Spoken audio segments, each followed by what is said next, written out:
Her name is Chloe Ann. She's 1 year and 4 months old and full of life. That I know of, she's one of the first IVF babies from this program.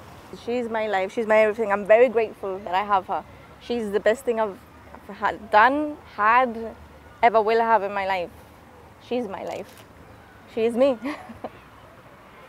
I cannot imagine my life without her or anything, or the procedure.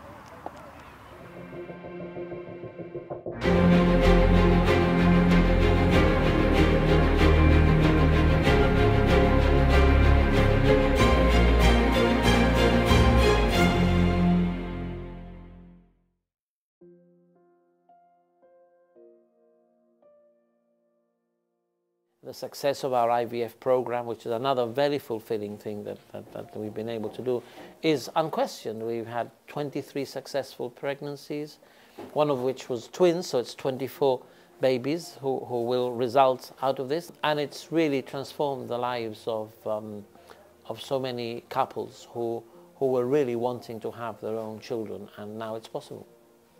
Transplants, again, until about a year ago, a patient from Gibraltar, they couldn't have a transplant. So we worked very, very hard. I went over to the Department of Health, the Chief Minister wrote to the Prime Minister, and it worked. And now we are able to have our patients on a transplant list in the UK, and already there have been some transplants and people are on lists. The chemotherapy suite, which is currently under construction, it'll be ready in a couple of months.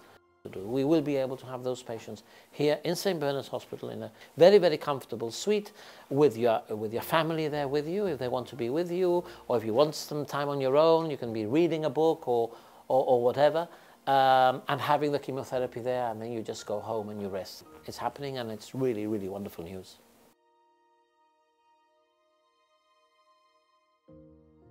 We ended up closing KG5, one of my biggest achievements, and opening Ocean Views.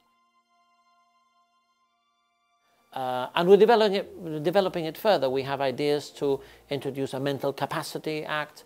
We have ideas to expand the integration of service users in mental health into the community by providing, and we've done a lot of this in Ocean Views. They have their own flats, so they can start relearning the skills they need to go back and integrate into the community.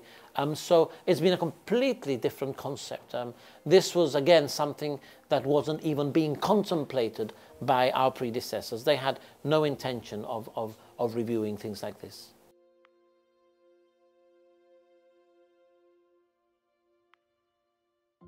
There are various things that I'm looking forward to taking on in the next 4 years, if the people want me back in this place. One is developing primary care. It used to be the first of the quarter, so you'd have to queue up for 3 months worth of appointment on the first day of the quarter.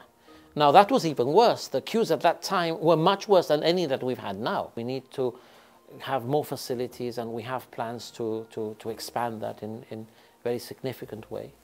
And also bringing an MRI scanner to Gibraltar, because again, that's something else that will save money and will also be much more comfortable for residents to use. So those are two key things. There's one more that I want to add, and this is care in the home, developing community services. It's much easier now to have somebody at home who is actually sending information on blood pressure in real time, so you can have a virtual ward of patients in their homes, electronically connected to a center in the hospital. And then people can stay at home, and they're very closely monitored, and if there's any problems, then that can be followed up. So developing this type of community services, to me, is another exciting challenge. But having fulfilled a lot of exciting challenges, I'm very confident that we can do it.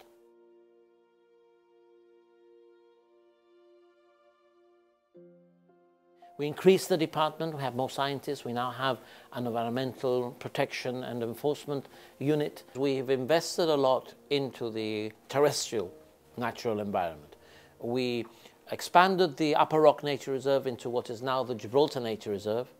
We've invested several £1 million into upping the product for tourists, residents and for wildlife. We've reintroduced the Barbary partridge, extremely successful, and I was accused once in Parliament of being the person who would ensure the extinction of the Barbary partridge in Gibraltar. Now they're more common than they probably ever have been.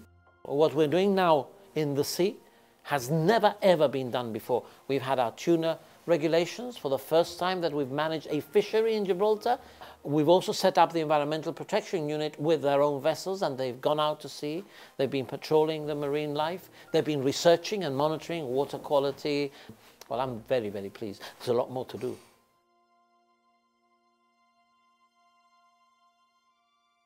Renewables will kick off in a big way in the coming few years. In the meantime, we have to burn fossil fuel. And undoubtedly, everybody will tell you the best fossil fuel to burn from an environmental point of view and from a safety point of view is gas. And gas can come to Gibraltar in its liquefied natural gas state. It's clearly better. Burning gas is more efficient. You get more power for the amount of carbon emitted, so carbon emissions reduce. The reduction in the oxides of nitrogen, which are the ones that create a lot of problems, is tremendously reduced. From the point of view of power generation, it is absolutely the right fuel.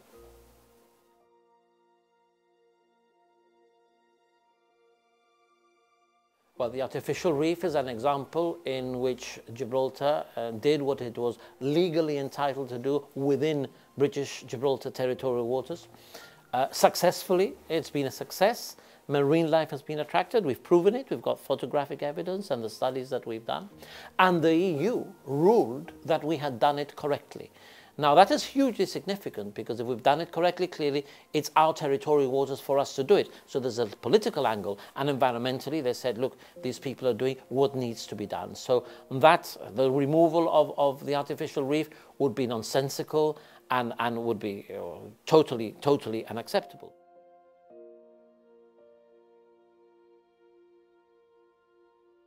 If anything, what we've done well has made a difference to them or to their families, not just in health, but environment, quality of life, enjoyment, then I think that they will put their trust in us. And if they still have any doubt, they will be absolutely sure that we intend to do what we plan to do.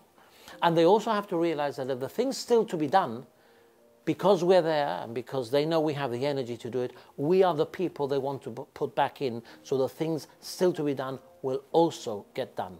So I would ask anybody who is thinking of who to vote for us, because we know we will deliver and because they know we will deliver.